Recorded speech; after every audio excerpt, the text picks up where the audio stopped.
up, folks? Carl Munson here with the Spiritual Portugal. Wow, it's not really a show, is it? It's a presence here on your internet, and great to be here with you tonight.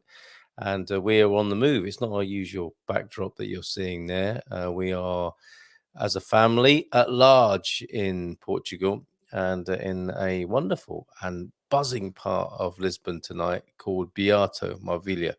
Some of you might know that already, and thank you for joining us late in the evening as well as in the morning if you're doing that. I know a few of you are here already, so do say hello. It's open house tonight. We don't have a special guest, or we're not connecting with anyone with a particular message tonight. But that's not to say you might not join us on screen and share some sort of message about the work you do, of a loosely of a spiritual nature. Let's not get too hung up on the vocabulary, but I think you get the gist. You know, more of what we really are and less of what we're not. What might be one way of putting it. I mean, feel free to let us know what your view of spirituality is. Mrs. M putting the kids to bed. They're also riffing on a holiday vibe and still quite awake at the moment, enjoying the buzz of being in Lisbon, as we all are at the moment, burning the candle at both ends and a little bit in the middle as well. But delighted to be here with you. And I really love this opportunity, mostly Tuesdays, 11 o'clock Portugal time until midnight. And sometimes on a Saturday night, 11 o'clock Portugal time until midnight, although we don't often finish on time, for the whole possibility and chance to breathe out. And I invite you to do that tonight. I invite you to just chill. So much potential trouble in the world, isn't there? There's so many influences and tensions and frictions, so much static and noise in the world. Easy to get caught up in that, and no blame, no shame there. It's just what can happen.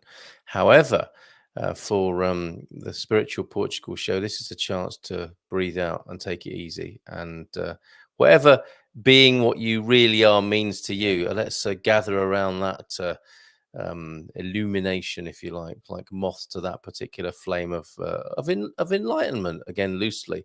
And I don't want to get too hung up or too spiritually correct about these things, or too dogmatic or anything like that, but I think you know what I'm talking about, don't you?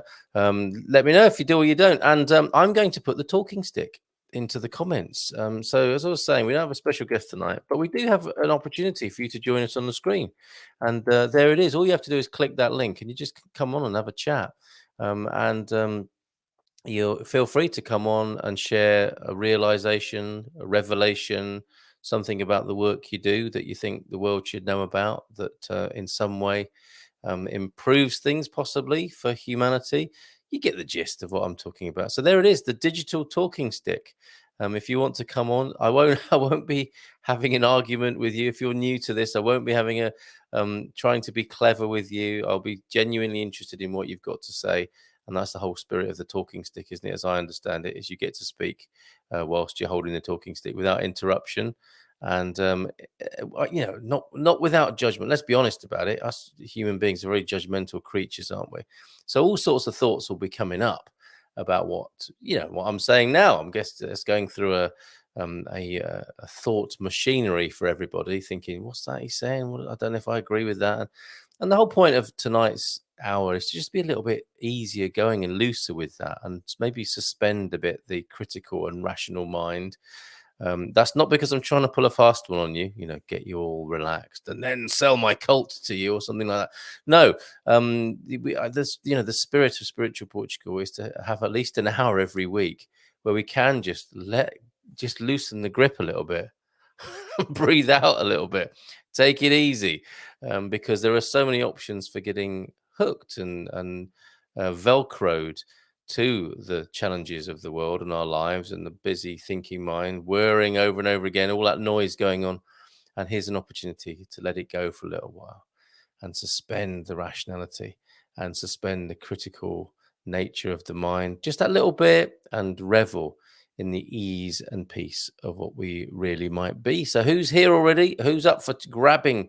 Well, maybe grabbing is not the right word, but gently holding the talking stick and having a chat with me tonight.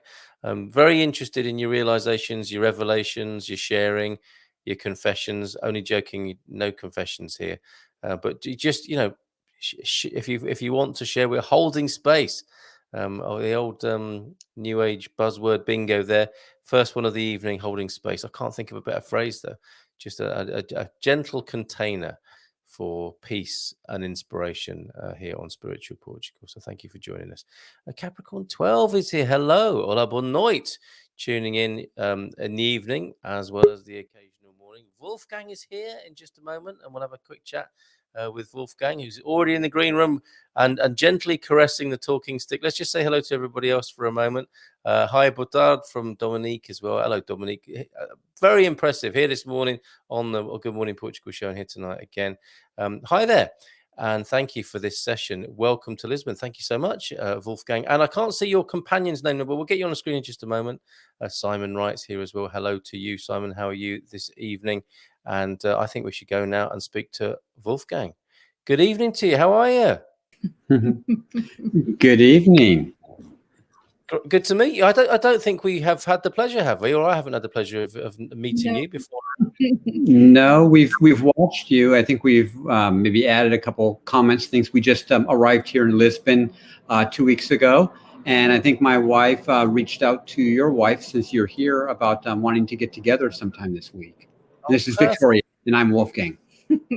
Wolfgang and Victoria, it's lovely. Muito prazer. Great to meet you. And I do recall now Louisa mentioning you, Victoria, and us. I'm sure we will. We'll meet up in person. We've got this digital environment to contend with tonight, but it's not too bad, is it? No, it's our first experience using this way of reaching out. Yeah. So we normally use Zoom, so yeah. Yeah, it's quite like Zoom, isn't it? It's just lovely how we can get comments from people as well, and it's a bit more interactive. I find this a much nicer environment. Maybe it's just more practice than the Zoom thing. But yeah, it's really great to meet you. So how do you get to be in Lisbon? And tell us a bit about yourselves, if you don't mind. Do you go first? Well, okay, I'll go first. We came from Sedona, Arizona. I moved to Sedona about 6 years ago, and we came to Europe about a year and a half ago. We're both tantra yoga and practitioners, tantra and yoga practitioners, and the school that we were affiliated with had a course in Europe. We came here, and when we came back, we just got this calling that we wanted to spend more time in Europe. And for some reason, Portugal came up, and I guess the easiest way to say is Spirit guided us here. We don't quite know exactly why we're here, but we've packed everything up, we've shipped everything, and we're here waiting for our CEF appointment for our D7 retirement visa. I'm graced that I was able to retire from a job, and so I get a monthly income. So this is why we're here. And again, I don't know exactly. I've got a pat answer. I tell people that don't understand the whole being guided by spirit and going somewhere to say, oh, well, our yoga course, when they do offer online or in person, will be in Portugal. And I came from Southern California originally. And so Portugal is very similar to Southern California. But ultimately, we're here just to follow that guidance. That's, I guess, the best I can say on there. If you want to share your... Yeah, I would totally agree with Wolfgang. This is my third time in Europe, not living, but the first time living. And the first time I was called here was to travel around in France and pilgrimage in France. And I would say we both work on an energetic level with people with the mind and the heart. And we do a lot of body work, and I'm an ENLP practitioner and coach as well. So, and just really excited to be in Lisbon, but trying to figure out, how to interact with people where we don't speak Portuguese yet. So quite interesting. Oh, wow. Well, it's so good to meet you both. And that's enough to keep us going for an hour at least. There are so many things I want to ask you about that. And I suspect other people who are tuned in as well. Sedona, legendary place. tantra yoga. It would be lovely to find out more about what that means to you, because I think it's a bit of a buzz phrase, isn't it? And has been for the last few years, and I don't think it's clear often what that means. And obviously, you'll have your own approach to that, which I'd love to find out more about tonight.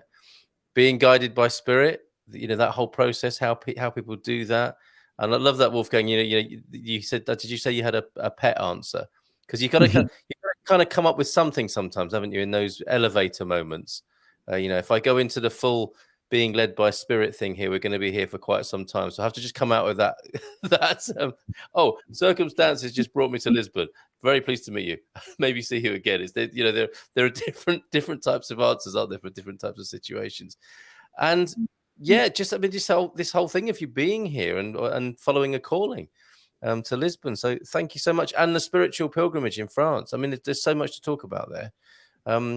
May we start with Sedona? I mean, is that where you've both come from? Were you living in Sedona? We met and got married in Sedona. So I actually moved there in 2012, and not to get on a spaceship or anything like that when the planet was making its activations. But I was called to move from Canada, from Toronto to Sedona. And I really didn't want to move back to the United States. I'm originally from the US. But again, there was that deeper calling, that guidance that led me there. And it connected me with a spiritual community there.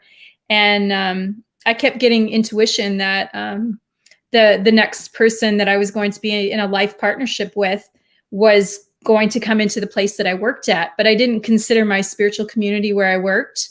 And so I was always, because I worked in the restaurants for a long time, and I thought he was going to walk in the restaurant door, or going to be a customer of mine or something. And it's funny because he was right there in my spiritual community. And there was a point when the community offered a workshop on sacred sexuality, and we both participated in the workshop. And I had been a celibate for about 13 years. And it was interesting because the call was that we needed to sort of practice some of the elements of the work to be able to understand it, how to raise your spiritual vibration from within with that energy for enlightenment, right? And so we needed a partner. And the suggestion was to find, a partner. And there was only about 3 men maybe that were in the course. And I knew him in the community. And I was like, hey, do you want to get together and maybe try some of this stuff out? And it was a pretty brave moment. And it was almost kismet for us because there's a soul connection that we have. And it just unfolded into a beautiful, I would say, love affair or love story. And us, getting married and moving here. I mean, there's more to the story, but I mean, things like that happen all the time in Sedona. So that is so lovely. Thank you very much for sharing that. And I'm sure people will have questions, and presumably, are you happy to talk about, more of the process and sure. and aspects of that story? Because it's an extraordinary one, and so delighted that it ends, well, not ends, but results in a love affair, as you put it. Because in a way, I guess doing a workshop is quite functional and mechanical because you're trying techniques, aren't you? And I guess that's the basis of something, or a platform for something. And then love bloomed, by the sound of it, in that from the practice of the techniques and the insights and so on. So how lovely is that? It's fantastic. Before we do go there, what is it about Sedona? I mean, there's a Sedona method that was a kind of methodology, wasn't it, that was going around? It's a place, isn't it, as well as a vibration and a community, and also can you tell us more about Sedona itself and what that means to you? Well, it is what would be considered somewhat of a spiritual mecca on the planet. But the irony of that is that a lot of people are coming there searching for something outside of themselves, so they don't recognize that it's already within. And it was a very sacred place for the Hopi Indians. They didn't often live there. They would come to visit or do do retreat or pilgrimage. And a lot of people come there for that very purpose. They're on retreat or do pilgrimage. There's only about 14,000 people that live there, but ironically, it calls a lot of people that kind of move through there that are searching for something. And they may have a tendency to not connect into it fully within their body. And so there's a joking saying, they would call them Kundalini casualties. People would come and they just get blown wide open, and they're dressed in rainbow clothing and funky hair, and walking up and down the streets, and and talking to themselves and all kinds of things. But it has a tendency to blow people wide open, and they don't know how to stay grounded in that level of energy. It's a very intense place on the planet because of the way the tactile lines are set up, the ley lines and things, that there's energetic currents that come through the rocks that work through the physical orientation of people's bodies and their minds. So, yeah. Wow. Okay. That's extraordinary. And it was very interesting how you began that there are people looking or drawn towards it, and they are looking for something outside themselves. And I suppose that's part of what we might broadly call the spiritual journey, isn't it? Because it often starts like that, doesn't it? Is that we believe, because we're brought up in or conditioned to be in a consumer culture, and in our rational minds, the way we're schooled in the West, answers do appear to be outside, or that's what we believe to be the case. And so it's different in Sedona, in as much, or you're bringing a different distinction to what might be called a sort of deeper connection or a greater spirituality. And I don't mean that in any sort of judgmental sense, that they're better or worse than, but more a deeper process might be where people see that it's actually activating something within by being in that environment, rather than something you can get or buy or have as an external input. Is that right? Yeah, and the irony is, you could get or buy just about anything in Sedona. It's a Disneyland for shopping for anything spiritual. Like, you can buy a Buddha, you can buy a Tonka, you can buy a crystal crown. More crystals. You could buy aura photography. You can buy some psychic sessions. But is it drawing you closer to that self-awareness, self-realization inside? And it just becomes like what a lot of the US is, and it has a sort of a plastic veneer to it with, something's missing. Yeah. Yeah. Incredible. Did you want to add anything to that, Wolfgang? I just want to add one of the things with us getting together. We both were single. I had been through many different relationships. She hadn't been in a relationship for quite a long time. And for me, I had, people have a list of what they want in their partner, and, all of these do's and don'ts and everything. And I had one thing, and it was that they put God first. And whether you want to call God, spirit, source, the universe, whatever words you choose. And that's where we both base our relationship is, if our ego is coming up, is that God first, or is that source first? Is that spirit first? And so that's one of the things that we really work with each other, because in our relationship, we will bring up all of those things that all of the egoic things that have not been seen or don't want to be seen. And so we challenge each other on that. Is that the ego? Is that putting our growth to our spiritual growth first? And so that's one of the things that a lot of people that we found are looking, again, this is the looking outside, because they're looking outside to find something to fix it, to make it better. And it's like, well, no, it's not what we have to do or what we have to learn. It's what we have to forget, all the programming, all the conditioning. And so that's where, for us, we got to a point there in Sedona that it's like, okay, we've seen it all. Well, and we've done what we can do. We've worked with the people. And so now it's like we're being called to move on and to spread that somewhere else. And so we're here, and this is, I just happened to pull up on. She had told me about this being at 11 o'clock, but she didn't know what date, and I happened to be on YouTube and saw this, and it's like, just how things, the coincidence that you guys happen to be in Lisbon, at this time. We just moved here, and reaching out. It's like when we let go and allow the process to happen, as opposed to trying to control the process, it can happen way better than what we could ever imagine. And that's one of the things why I'm with this spiritual channel part, really looking forward to connecting with people, and to connecting with you and with anyone else that happens to be online here. But Wolfgang and Victoria, nothing else needs to be said tonight. You've done it. That's the mic drop, as far as I'm concerned. All that you just said there, and a man after my own heart there. This idea, does she put God first? Which is going to be the weirdest dating profile ever, isn't it? Can you imagine that? You're on Plenty of Fish.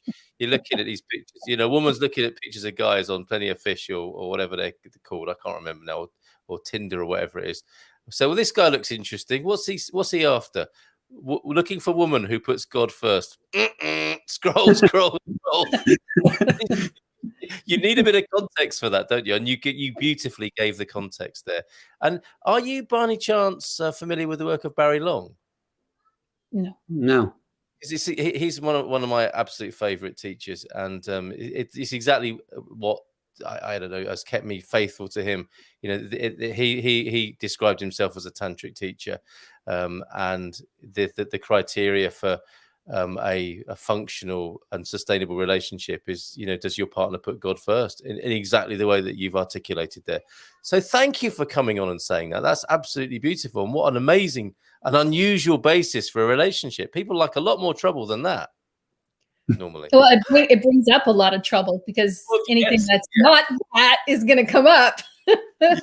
But you've created the context, haven't you, for that? I mean, I was going to call it a challenge, but that's the context of your relationship, isn't it? So if something does erupt, as things do in relationships, that's what your touchstone is, isn't it? That's what your guiding principle is, which is very different often to relationships I'm sure we've all been in where that isn't the case, and all sorts of other things are activated and running amok, and loose cannons are rolling around on the upper deck, causing all sorts of trouble. And I think you've gone straight to the heart of the matter there. As if any relationship is going to stand any chance of success, and they are going to be difficult or challenging, what better principle than the one you guys are living by? So I take my hats off to you, and it's so lovely to meet you and meet people who are putting that first. And again, vocabulary. I think I get what you mean. Putting God first, and you went into some qualification, didn't you, of what that means to you, or how that relates to other people. Could you say a bit more about that? Because the G word is a button pusher, isn't it, for people? Yeah, it can be. And it's like if one of us gets triggered and we take it personal, well, if I take something personal, then I'm in my ego, and which means that it's not I'm not in my high, if we want to call it my higher self, into there, and I'm seeing it, I'm taking it from the perspective of the ego, which again, with being triggered, that's a wound. Now I'm no longer connected with source. And so, because from the soul, from the spirit level, anything that comes up is just being brought up so that way it can be released. And so there's no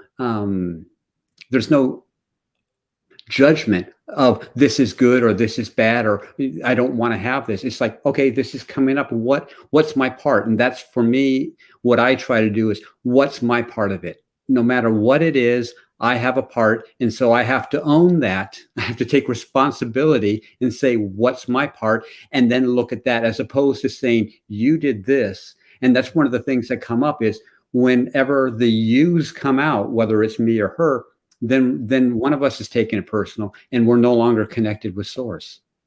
So we're not connected with love. And we're not connected with love. Yeah.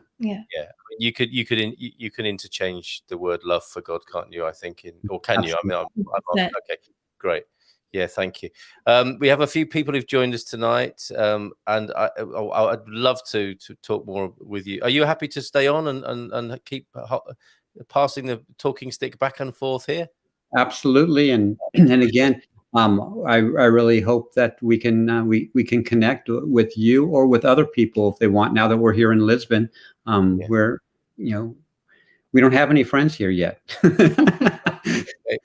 And is the criteria for making friends who put God first, or are you a little less rigorous in that regard? I think it's a journey that we're all taking together, right? And so, just like you might hire somebody to take you around Lisbon, you want to hire somebody that's an expert at seeing Lisbon, right? So, being around someone who might have some awareness of the interconnectivity of their own self is very positive for other people. And so, I mean, somebody who already has that, I think that's great that we can join with other people in consciousness that carry that same frequency, but it also gives us an opportunity to help someone else grow, to have other people around us who may not know that.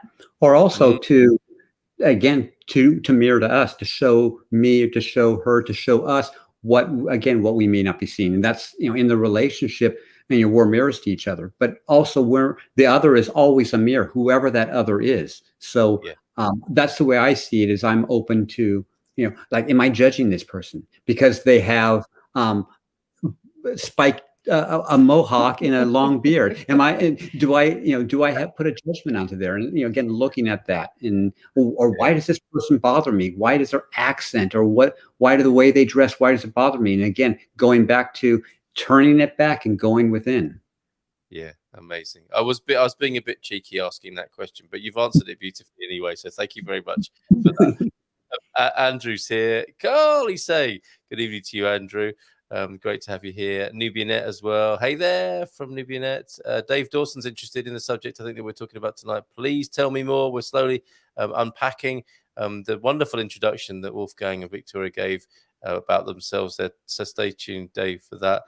Mark is here as well. Good evening to you, Mark. A Kundalini casualties. I mean, I've not heard that before, but you kind of know, don't you, what that is? We do. We may have well been there ourselves from time to time.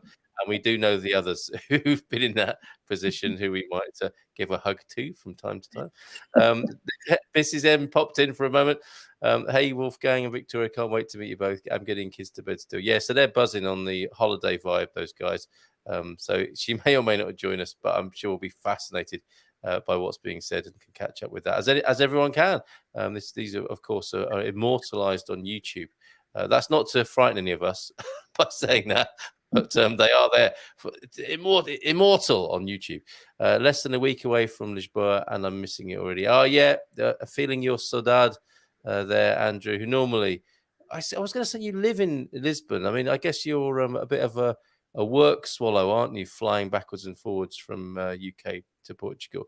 But I can imagine, I can only imagine what that must feel like to have your lovely lady here and being away working there, Andrew. So lots of love to you, mate, in that condition. And Kimberly Jones is here. Evening all, I am exploring what home is, coming home to myself, belonging to the land where I live. Lots to go out there, Kimberly. And let me introduce you, if you've only just joined us, to Wolfgang and Victoria. Two lovely people who we've started talking to tonight, connecting with. And so Sedona, thank you for your introduction to Sedona. Tantric yoga, the reference point for many people. We like a kind of down-to-earth spirituality here and a bit of fun and, no holds barred, holistic in the truest sense. We can approach it from many different angles. And the word tantric got quite a difficult time when Sting revealed long time ago now that he was a tantric lover, right? And that he was able to make love for hours on end. And obviously the tabloid papers picked that up and ran with it. Poor old Sting. I declare myself a great interest in what I understand to be tantric love and tantric sex. And I just, there, but for the grace of God went Sting. The poster boy for tantra in the tabloid arena, and he got a pasting that he I'm sure he's remained sorry about, although maybe he's beyond that. He just understands that's the game and how it works.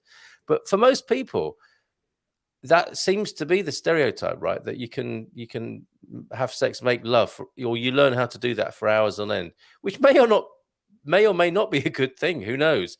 You know, only that's for people to discover for themselves, I guess. But it's bigger than that, isn't it? Can you tell us more about it from your more expert point of view, and that rather awful portrayal I've just given it? Well, for me, it's like a drop of water in an ocean of teachings. The tantra that we are connected with is what would be described as an authentic form of tantra, Lineage. a lineage-based tantra. And what does that mean? Yeah. So it means that the yoga that we practice, and yoga means connection or union, that we practice comes from a specific book that is in India. Well, you can purchase it on Amazon. It's called the Hatha Pradipika. And if you open up the Pradipika, in the beginning, it talks about the lineage. And then the lineage begins with Shiva. And then it descends as men who came into form and became yogis by coming up with ways to connect their physical body to God, or to self-realization, to back to a still point within their awareness, into a greater opening into the void of potentiality. And so there's an actual physical list of self-realized beings that the descent of these yoga techniques came from. Tantra tends to be a very, I hate to use the word cult-like understanding, but it's very secretive. And the reason being is because it is an initiatory type of spirituality that is transmitted from teacher to student. So you would be in the presence of someone who is further along practicing, be it breath work or mantra or asanas or meditation or sexual practices. And that person would then extend from the unseen things that most human beings aren't aware of energetically, say from their emotional body or their mental body or even their pranic body or spiritual body, an energetic frequency. And just like a child, when they're growing and parents teach them things, they learn through resonance and modeling. And so you learn in Tantra through being open to receive energetic resonance from not only your teacher, the lineage, but also from the greater universe. And so we have like chakras that are connected with our body, but the universe also has that same mirror image. And so we're receiving energy from, say the third chakra of the universe, or the crown chakra of the universe, when we connect in with meditation. And there are practices that you basically take home for yourself to develop your own self-practice and your own self-direction using what works for you. And the tools are endless in Tantra. And somebody could spend their entire life practicing it and never reach the same tool. Because there's so many tools that you can connect in with. And I think that, when you were talking about like Sting and his sort of exploration and the press and the media getting hold of that, is because, most of the people on the planet don't realize that they're operating from a specific area in their body, which, in Tantra would say that that's the second chakra. And that's the chakra we use for creativity. We use it for our, sexual expression of who we are, our emotional body, right? And sex sells. And that's the thing about this world that most people, I think, are aware of it. You can sell bubblegum with sex now, with a pretty woman in an ad. But the thing of it is, it caught the attention of the media because that's where the focus is. The focus in our world is like, I've got to get some more of something of whatever this is, because it feels good, right? And the truth of the matter, it is good. It is good for us. And a lot of it has been distorted. And I think like for us, Tantra gives us the tools that we need to keep that God first between us, because we actually have the ability to, like, if a conflict comes up in us, we can go into, into meditation, or we could go do a specific asana that would help move the energy out of the frequency it's in, so we could come back and say, hey, can we relook at this and talk about it? I was kind of triggered by what you said, and I think it's really related to other things in my life, but thank you for mirroring that back to me. And can we transmute that together through an active experience of communication and energy? And so, like, there's very specific tools that you can use. But I mean, the thing about Tantra, I think that's so appealing, is that it's something for the lay person to be able to experience life to its fullest, to be able to have good food, rich wine, if you want, sex, money and travel, and still be in alignment with yourself and source. And I think that's what's so powerful about it right now, because you hear so much about the law of attraction and all this other kind of stuff, but you don't really have the ability to understand how do you bring all that in through you. That is that universal potential, and then put it out into the world that it's creating more good than not good, right? And Tantra is a way to do that. And it's not a path for everybody, but it's, it's a path for us. So. No, I get that in the or in relation to this idea of the way of the householder. Isn't it great to have a way, let's call it a way, or an understanding, or a set of tools. It's all of those things, it seems, that, as you say, is quite worldly in a sense, but is seeking to transform and elevate what we know as our worldly connections of food and drink and sex and relationships and so on.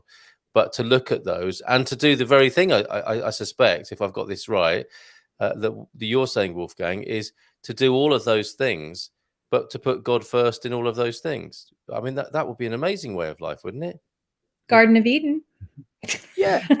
and so I'm going to take with what she said, and kind of because Tantra can be very scientific and very intellectual, and that's her side, and that's not where I come from, because like Buddhist monks are tantric, and but the thing is, on the way they use the Tantra is they actually say not to look at things of the body, and that's why they're celibate. And so that's one path of Tantra. The other path of Tantra is using the body. And again, for even on that path, you've got two different ways. One is for the experiences of the body. The other is for spiritual gain. And so the path that we're on is for spiritual gain, using everything that you have. Why discard that? Why discard feelings? Why discard pleasure? Why discard, if you like food, why discard good food? Because eating a strawberry could bring you to ecstasy, could bring you closer to source with that, if you truly eat that. So it's not about having to let go, abstain. That's things that we've done. If we look at past life, many of us have been in some sort of a monk, priest, nun, where we've given things up. And we're not here to give up. We're here to take and to raise that. And so that's for us what we're looking at doing is how do I include that in with my spiritual practice? And so whatever it may be, eating, sex, listening to music, whatever it is that you do, that can bring, how do I bring that closer?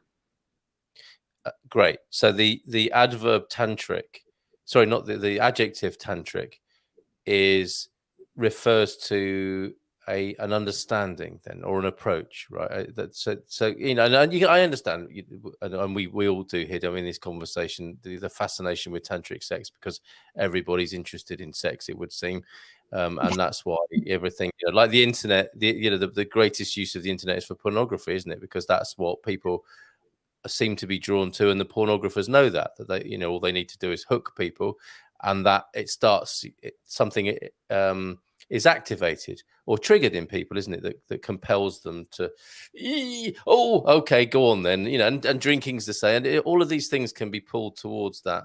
And I suppose if we're using the divine and the profane kind of spectrum, if you're not putting God first, you're putting something else first, and it could be a sort of devilish type way of being in us, and that to me, that's why I was always interested in the idea of tantric sex, is because I got the sense from a very early age that there was something quite devilish at work in sexual relationships between men and women, and it's easy to see that, isn't it? If that's explained, if there's a conversation about that, am I doing this for myself and my own gratification and at all costs? That's one end of the sexual pursuit, isn't it?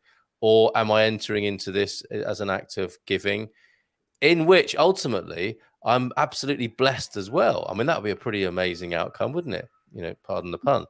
I don't know where I was going with that exactly. Oh, yes. Yeah. So we're talking about an adjective, aren't we? Tantric, as in a way of being, a way of thinking, a framework, a lineage, all of those things. That's what we're coming to understand from your point of view, is what the tantric way is. I loved it, Wolfgang, when you said, that it can be quite intellectual, and a lot of these spirituality frameworks, methodologies can become quite rational, scientific, and not so embodied necessarily. I'd love to ask you more about how you've ensured the embodiment and how you've made it real. I guess that's the way of putting it, isn't it? It's possible to appreciate spiritual things, isn't it? But the real test of them, I think, is in the embodiment and the daily practice, which you guys seem to be great at, how you've articulated it. How has that been for you, or how is it for you? Well, for me, it's we were just talking about this, with seeing the proof that gives you the confidence in things. And so it's not about, oh, well, we can make love or any of those things. It's how do things boil down on the little things of life. Do things bother you? We had and I like to use the word, an opportunity. We had an opportunity coming here to Lisbon, that when we went to board our plane with 10 bags of suitcases and everything, what we had read was that you had to have your COVID test results when you land and show that in Portugal. But when we got there, they said we needed it, even though it was just going from Phoenix to New Jersey, that we needed to have the test then. And so we didn't have our results. So we actually had to stay the night and try to figure out how to fly out the next day.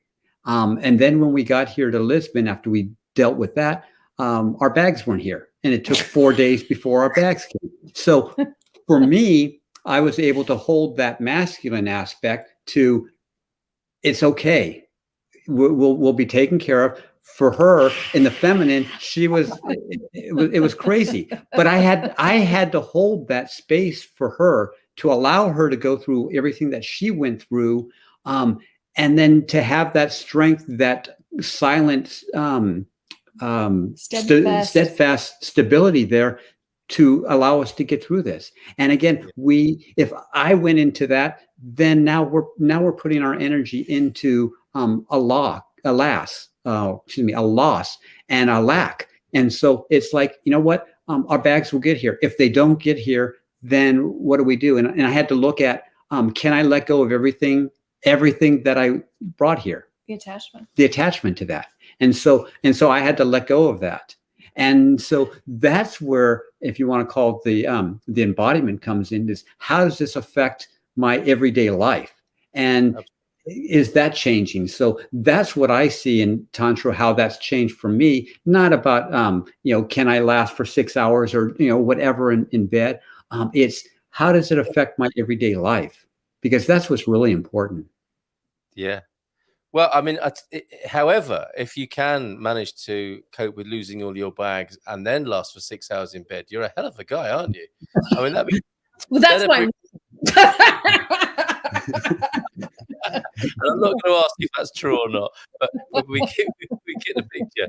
But there is some other things with with that whole like with the lasting for a long period of time, because it's going into can you, as a from our practice as a true tantric man, that life force energy that is within me expels with most men during sex, when it comes to orgasm. But as a tantric man, you don't expel that, you don't lose that energy, and you hold on to that energy, because that's part of your life force. So it's like, well, if you really want to truly be tantric, are you willing to give up ejaculation for the rest of your life?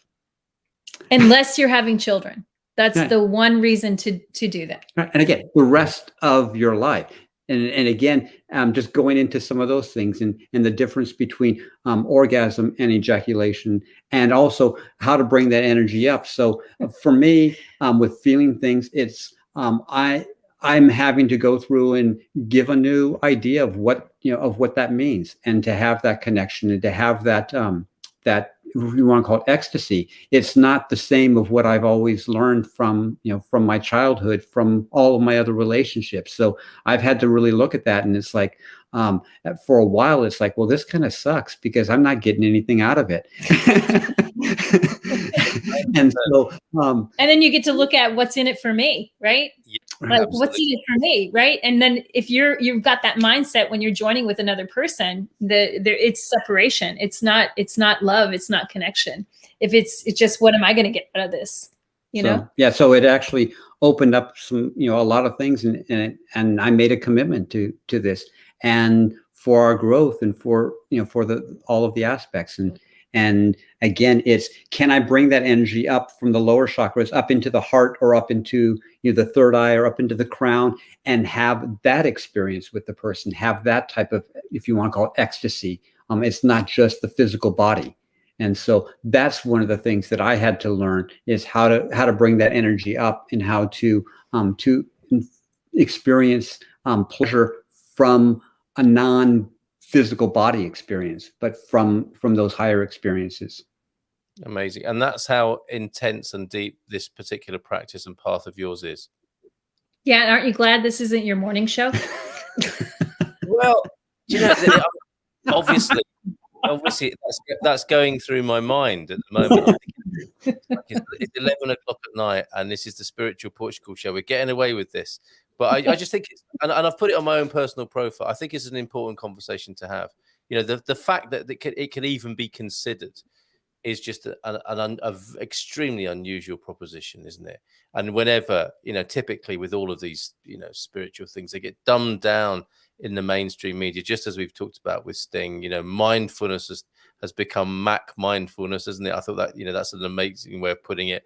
All of these things become commoditized and marketed, don't they? So the essence of them is destroyed effectively, and it's a lonely path. And I don't think you are on a lonely path there, Wolfgang. Well, apart from your wonderful woman with you there, this separates you from other men, doesn't it? And that brings its own challenge and elevation as well. I would have thought as well. There is a reward in that, in you really looking at that, and really staying the course, and honoring the whole understanding and practice of it. I totally get that, but I think it does make you an unusual man. And I could, even though this isn't the morning show and it's the evening show, there may well be men watching, and their partner says, "What are you watching then?" So, "Oh, nothing," because they're not going to be sharing what you just said.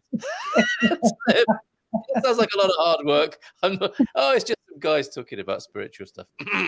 But yeah, it's a very, very unusual, and I get it, and I take my hat off to you, and acknowledge you for your, and what I really love about what I'm hearing is your adherence and surrender to these principles and ideas and practices, and you seem like quite regular, nice.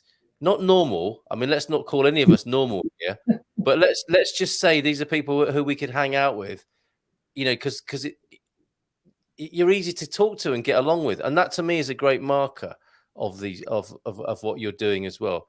Because there are these real tests, aren't there? How is that working out for you? We've touched on that, haven't we? Really, You know, how is this in everyday life? How does that actually, how is it working out for you? And it looks to me like you have a great, you know, rapport with each other. We're having an easygoing conversation, not difficult. And that is, again, a great reflection of what you're involved in. So I appreciate you for that. Well, thank you. Thank you. And, you know, and that you're talking about is the fluidity of the energy, right? And the ability that he's talking about to hold something during a sexual experience is for the feminine, the ability to hold that energy emotionally, right? That's my responsibility in the relationship. Because I could be like the thrashing waters from here to kingdom come and throw boats everywhere, or I can be the still calm water that allows for that pure reflection and the mirroring of what's needing to be seen. Yeah. You know, and that comes through the practice of, you know, even just as simple as a 30-minute asana practice in the morning. And, you know, 5 minutes of meditation for someone. I mean, the investment, people don't realize the value and the investment of applying that energy into the interconnectivity of who you are, and that kind of life force, turning that inside and learning how to move it through your body for your health and well-being. And the potential is endless, not just to have spiritual realization, but I mean, like, eliminating the use of having to go to a doctor. I mean, like, eliminating what we have a perception of what menopause is or aging. Like, it's totally different. Totally different. Yeah, I'm that's another. I would love to talk to you again. Maybe that's a kind of man-to-man conversation, you know, because I'm really interested in the art of aging, which, without wanting it to sound too pretentious, but there's such a terrible sense of aging in our culture, isn't there? And people are talking about it. It's Stephen Jenkinson. There are some remarkable people now who are talking about death more openly, and, you know, the preparation of an understanding of death. And I think aging it needs to be on that list as well, of, you know, how we might expand our understanding and awareness of what aging really is. So thank you for the cue on that, and I hope that leads to another conversation. We're coming up to midnight. I mean, we've got a little bit longer to talk with each other here. And you mentioned there the masculine and feminine interplay energies, which I wanted to talk a little bit more about, if that's okay. That's part of the practice then, is it? Is the understanding and the guardianship of those energies and how they might work in a complementary rather than, I mean, coming back to our common culture, those things aren't understood very well, are they? And they're at war with each other, it would seem, a lot of the time. But you're making that work, right? Yeah, and that is very important. And one of the things we've realized in our relationship is if I'm in my masculine and she goes into her masculine, this is where we have conflict, because now it's like two generals that are going to war. And it's like, for us to get along, she has to let go of that masculine, and she has to go into her feminine, into that energy, or else we're just going to have conflict. And so there's a matter of her giving that up, and again, allowing me to lead, but also not from a place of being controlling, but being in control. And that's when I use the word a silent strength that was held during the obstacles, during the stuff that we had gone through. And we've been tested other times too. We were in London trying to get a taxi or an Uber to the train station, and it just didn't work. And we got there like 5 minutes before the train left to go to Paris. And she's like all freaked out about it. And it's like, you know what? We'll get there. It's okay. And again, having that calmness, having that steadfast, that strength to allow things to go. It doesn't mean I have to be in control and I have to be domineering or to be controlling and being domineering. That's what people don't understand when it comes to what is the masculine and what is the feminine. Is it's the distorted is what we see most likely, or what we've been raised. And from me as a boy or as a man, My father was not the optimum example, because what I saw was anger is okay, but any other emotions are not okay. And so having to look at what, basically redefining what is a healthy masculine and what is a healthy feminine. And so that's part of what we've been experiencing, what we've been going through ourselves together in this relationship coming into this, because neither one of us were on the tantric path when we got together. So this has all been things that we've explored together and that we've worked through, and using the word that you used, embodied. Because now when we embody it, now it becomes who we are. It's not just a concept. It's not just an idea. And the funny thing is, and one of our emails and what we had for a name was Embodied Tantra, to actually embody that and to be that, that hold that presence. Because you can talk about something, but can you actually be there when the rubber meets the road? Are you able to hold that? Are you able to be that, or are you just lip service? Well, absolutely. And this is the test of any spirituality or religion, isn't it? And some of my best friends are Christians, and my favorite Christians are the ones who really practice it, who really, against the odds. And I think it's a hard path when it's done in that way. But these are the people that I love and respect most dearly.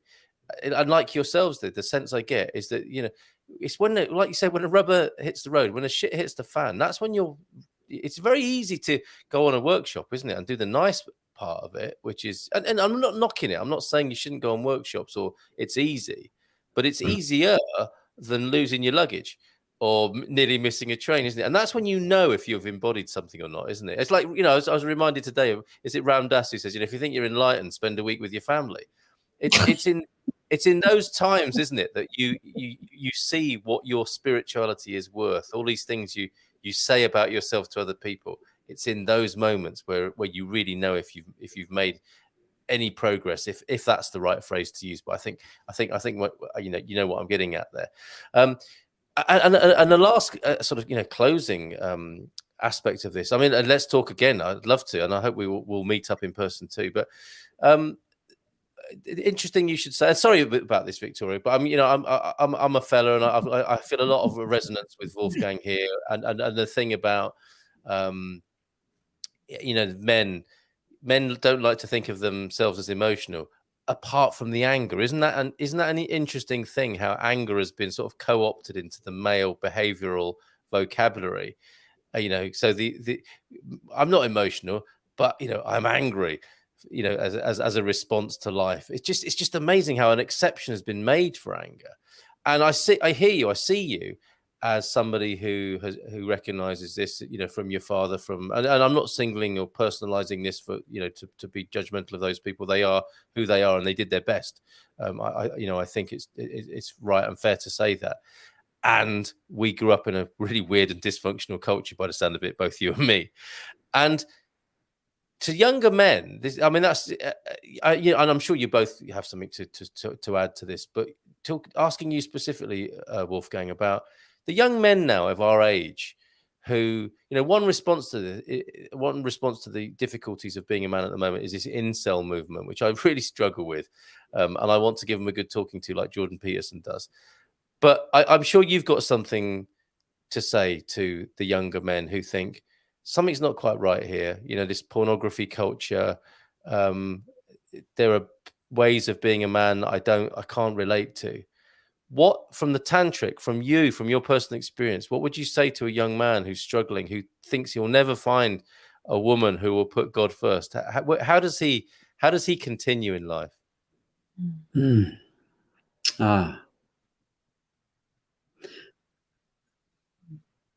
I guess for me, it's, if I'm looking for a woman to complete me, to make me happy, then again, I'm not putting God first. And so this is where it starts with, I have to look at myself and look at, why am I looking for a relationship? Why, again, any of those things. With us being together, and I'll just share this, when we got together and officially started dating, we put an end date. 6 months, the relationship was over.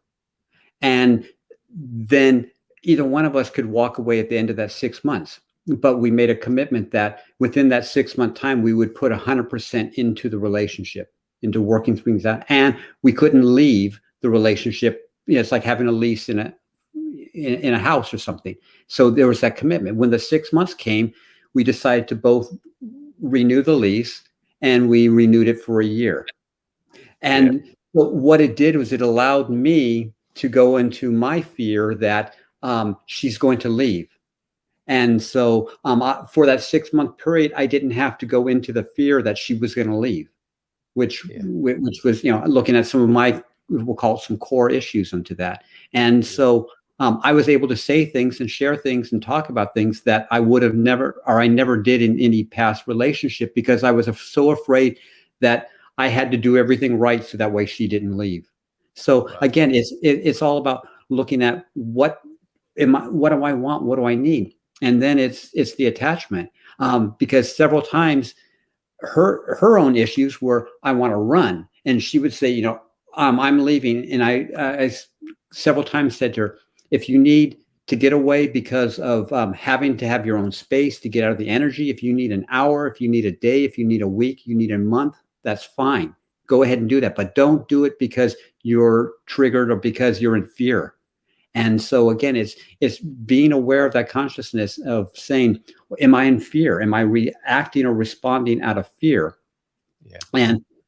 And what is society telling me to do or not to do? When it comes to the emotional type of things, with being emotions. If someone's sad, well, you need to cheer them up. No, they're sad. It's not my job to cheer them up, because now, and again, it's looking for something outside to go ahead and bring that in. It's like you can have empathy and compassion for someone if let's say if they're in grief, but it's not my job to fix them, because if I see them that they need to be fixed, then now I'm falling into their story and I'm getting caught. So it's looking at, why am I looking for a relationship? And if I'm looking for a relationship that will make me happy, then that's outside of me. I have to be happy first, and this relationship will only add on to. It's like the cherry on top of the sundae. I've already got the sundae, and it's already got the chocolate sauce and all the ice cream and the whipped cream. And having this in my life is just adding the cherry to the sundae, but I've already got the sundae. I've already got it all. Yeah. So it's not about her, it's about me, I guess, put simply to a young man who hears, I think that there are, young people get this, what you're talking about, but they live in a society of very conflicting messages about these sorts of things. Would you want to add anything to that, Victoria? Yeah, I mean, like, in our social, political, economic, cultural understanding of self, it's been going on for a long time, this idea of my love exists outside of myself, which is the premise of codependency, right? And all of these things that we try to fill ourselves up with, be it pornography, alcohol, marijuana, ayahuasca, more women, more work, more tantra. More money. More money. The more is coming from that relationship with self that's vacant or empty. And a lot of people don't know how to be in that openness and in that vacancy. They want to put something in it. And I think a lot of people don't know what to put in it. And I think getting into a relationship like this and saying the intention here is that we put God first is because in that emptiness, that's what we want to put in there. Yeah. And that's how we show up whole, right? Yeah. Or for the most part, walking through our understanding of our separation in who we think we are and bringing that into wholeness, right? And I think, there's also a fine line between, pornography and the erotic. Yeah. And a lot of that comes from within, because if we're looking from in that wholeness, and we look out and we see the perception of a naked woman, it is in the eye of the beholder what that is. And if it's objectification, then it winds up being pornography. But if it's coming from this holistic place, it's coming from the more of that eros, the erotic, and it's love. And so you're seeing the beauty, you're seeing the manifestation of the image of God created as human. So it's a totally different understanding. Wow, and it's so subtle, isn't it, and so beautiful. And I guess it's true in every area of life, isn't it? Whether we're wanting something or appreciating something, and then and the great, I don't know, the great universal divine gift to us is that we can have our cake and eat it too. Excuse me, in a way, because the deliciousness of food, of our enjoyment of sexual love, means that we can appreciate and partake in a beautiful completion of these things, and it doesn't have to be limited and narrow-minded and tiny in its scope, which is, I guess, what a lot of certainly my conditioning and upbringing is, to just to take and like you said, what's in it for me, that is the basis of many sexual encounters, isn't it? That although it might be dressed up as lots of other things, that's often the the basis and the cultural gift from generations ago. Thank you both for the answers that you've given there. I think, Wolfgang, did you want to add to that some more? I just wanted to add to what you said, because you were able to describe Tantra to a T by saying that you can have your cake and eat it too, if you want to put it into those words. And so when we're able to actually repeat or share something, then that becomes a knowing. And it's not, because now you get it, and you get it within here. And so you were able to share that and to express that. So I just wanted to thank you that you have an understanding of what Tantra is. And so you can't go on and say that you don't. Thank you for that. Thank you. And will you bear with us just a little bit longer? Because I don't like to leave people unattended to in the comments. Are you okay for a few more minutes as we look at what people are contributing? Thank you for that. Andrew is in the UK. Not happy about it by the look of that emoticon there. But Lisbon is my heart and my hearth. That's where his lady love is as well. I think that's a lot to do with it. Sting was just awful after leaving the police. Poor old Sting. I heard a jazz musician describing him as an incredible person. Sting has a great love of jazz music and obviously great musicians. And I can't remember the chap's name now, but I think that's his real love beyond the commerciality. And this man was talking about Sting in the most loving way. It was fantastic to hear. Resonating great vibes, guys. Nurturing the inner divinity. Thank you, Fiona. Great to have you here tonight. Mrs. M is listening again, and the kids have been managed. I think that means asleep. Capricorn 12, great slot to help level out the stresses of a Monday back to work. I'm glad that we've been of service to you tonight, Capricorn 12. I hope you found it interesting this evening. Pete and Andy having a bit of a chat about turkeys and things like you do. Kimberly, divinely human. Yeah, that was going back to, I guess, the way of the householder, and to live with this divine awareness, but in a very human and everyday way, which seems like such a beautiful model to me. Pete Bleach, he's got his sunglasses on now. Kimberly Jones, all the things I used to medicate me from feeling now bring me into deeper delicious union. There we go. That's another definition of Tantra there. Louisa talking to Kimberly, I totally hear you in belonging to yourself. That was an earlier comment that Kimberly made. Thanks for joining us tonight, Kimberly, over there in Devon. Peter, didn't the Chinese emperors believe that ejaculation destroyed your life force? I remember reading one emperor had 1,000 concubines and yet never ejaculated. That would have made the Chinese tabloids of the day, wouldn't it? The sting of his generation. Penny Albertella saying it with a single love heart there, as is Kimberly to Mrs. M. Interesting stuff. Cheers, Jason. Hope you're feeling better. He's been poorly as Jason, and I hope this has been a bit of a balm to your soul this evening, Jason. Hope you're feeling better. where two equal individuals perhaps relinquish their external selves, the power, domination, and control, and immerse themselves with truth and feelings with each other, two hearts are as one. Says Fiona there. That sounds very lovely, and I think a pretty good summation of what we're talking about tonight, Fiona. Can Wolfgang tap into his feminine in those situations, or is the onus on Victoria to be less masculine? What would you say there? This is in the baggage, the baggage hall, possibly.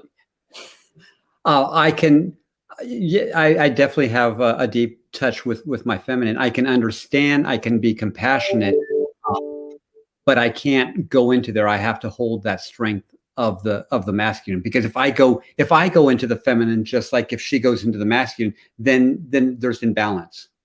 And so for me, at any time, for us to be more in balance and to have more, strong attraction, I have to go into my masculine more. Doesn't mean that I don't have compassion for the feminine, or doesn't mean that there are times we just had a conversation where I had shared some fears, and so I was in my feminine at that time, sharing some of the fears. And then Victoria said, "Well, I need to go my masculine." It's like, then she realized, no, she doesn't. She needs to stay in her feminine, and it's because I just needed a friend.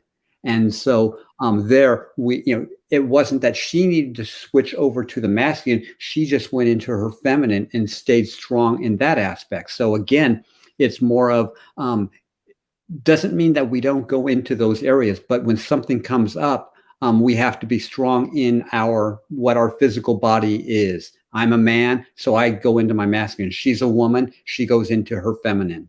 And that way it helps to balance that out and to work with that. That's the way I experience that. I don't know if it makes sense. Well, and it's the reason why the world has gone to hell in a handbasket too, because the roles are confused. Yeah. So yeah, and that is a somewhat awkward proposition at the moment as well, isn't it? I think, to say that so plainly. I agree with you, but it's not an easy proposition to contend with in the world. But thankfully, we're not having to contend with it right now. I mean, does that make sense to you? Do you feel that's controversial, what you've just said? Well, based upon what society says right now, because I think, you saw the downfall of the family systems, and people stepped outside of their roles for various reasons, be it war or migration of human beings in different levels, right?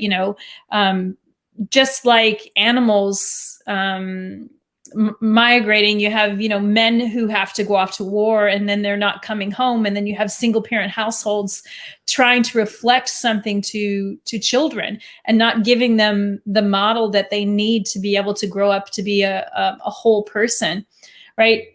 It's part of the father's responsibility at a certain age to reflect healthy anger, right? And most of us haven't experienced that. And so then we've been shown this model of anger as this vile projection out into the world, and it's just creating more energy that people. It's like there's energy running amok everywhere. Yes. And you can go into a business, or you can go into someone else's home, or have a conversation with a person, and you can immediately go like, "Ooh, I don't know what's up with this, but it doesn't feel right." And yeah. Most people don't know what to do with it because they don't know how to transmute the energy. They know how to feel it and figure out what it is, but they don't know how to transmute it. And so the thing about transmutation is that, yes, I have to go into my masculine fire. Sometimes I have to transmute energy for both of us, or just myself, or I need to stand in a point where I can emit, which is masculine, the presence of that fire or that flame to help ignite another person into their experience. But there's other times that I just need to be in the stillness of the water and to create a nurturing space for someone to come into calmness. And it is learning how to be with the energy, because Tantra is all about energy. And when you can understand what energy is, just like you can speak English, the world becomes a better place, because we know what to do with it. And it's not just becoming projections or throwing it out somewhere, because it's going to operate like a boomerang. It's always going to come back to us because it's ours. Energy leaves not its source, right? Yes. Yes, yes, yes. And the key is to learn what to do with it. And ideally, the what you want to learn how to do is raise it higher, because you want to be able to change that energy into something that's viable and useful. And Yes. people don't have the skills to be able to do that. No, and it also comes back to the, you know, how's that working out for you, right? Because people want to do what they want to do without that check and balance, right? Of, you know, how is this working out for us as individuals and as communities and as a world? And there's a clue there, isn't there, in the dysfunctionality, that the energies aren't quite understood or balanced. So I hope that helps, Jason. And extra points for using the word onus in your question. Fiona Wright, a god or goddess spirituality, I don't think should be hierarchical and should be gender equal, personal to the individual. Perhaps we need to get you on at some point, Fiona, to elaborate on some of these inputs here. And thank you for them. And yeah, to you both, great insights, Victoria and Wolfgang, tonight from Fiona. I recently chose to walk my tantric path in union with myself and the divine, not in a relationship. The need and desire is no longer there, says Kimberly. Sounds like my old Saturday nights. I wonder which part of the conversation that was. I think that's maybe what's in it for me. What's in it for me is almost a slogan on a T-shirt on a good old Saturday night, isn't it? Heading out to town. That sounded wonderful, Victoria. I think that's probably what you've just said there. And yeah, that was only a minute ago. And past the mic. I wonder, was I talking too much possibly there? It does happen. It does happen, Capricorn 12. But for that, I apologize. And yes, I'll pass the mic now. Final words then, if we may, Wolfgang and Victoria, from me to say thank you so much for being brave and open and sharing and coming on and talking about yourselves. Over to you for a parting word with your talking stick there. You know, just that I'm truly grateful that we had the opportunity to have a conversation and connect, and I got to see Luis's face pop into the to the camera lens there for a few minutes, and it just feels really good to speak about what we're passionate about. And thank you for allowing the platform for us to be able to share some of that, and excited to meet you in person and your lovely wife and family. So thank you. Igualmente, as we say in Portugal. Thank you so much for being here. Wolfgang. For me, it's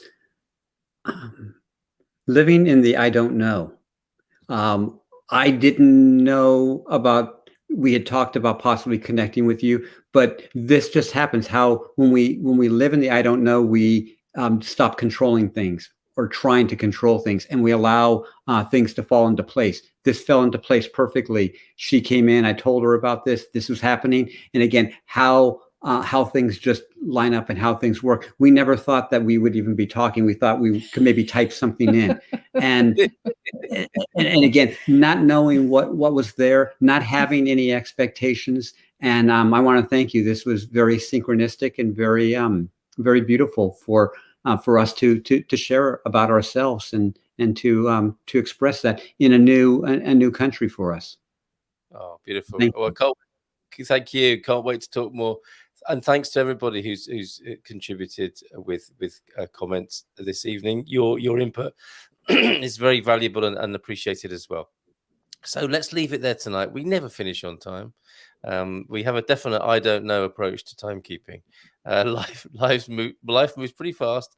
But if you don't stop and take it in, you might miss something, says Andrew. I think in a wistful and it's experiencing a bit of Portuguese saudade over there in England at the moment. And good night. And thank you from Jacqueline Branco. I think has been quietly observing and listening in Caldas Estranha tonight. Thank you, Jacqueline.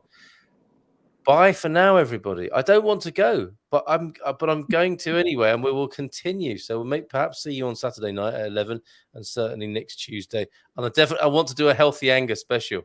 I picked up on that phrase that you used before, and the masculine and the healthy anger thing. So maybe we could do that at some point. Thanks, Carl, Wolfgang, and Victoria from Capricorn 12.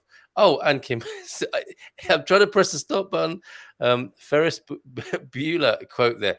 Yeah, I think Andy might have lifted that quote from Ferris Bueller, from the famous movie of the 80s there. Thank you very much. Going to press the button now. All the best to you. Yeah, lots of love to everybody, and we'll see you again soon. Ciao, ciao, and bye for now. Bye.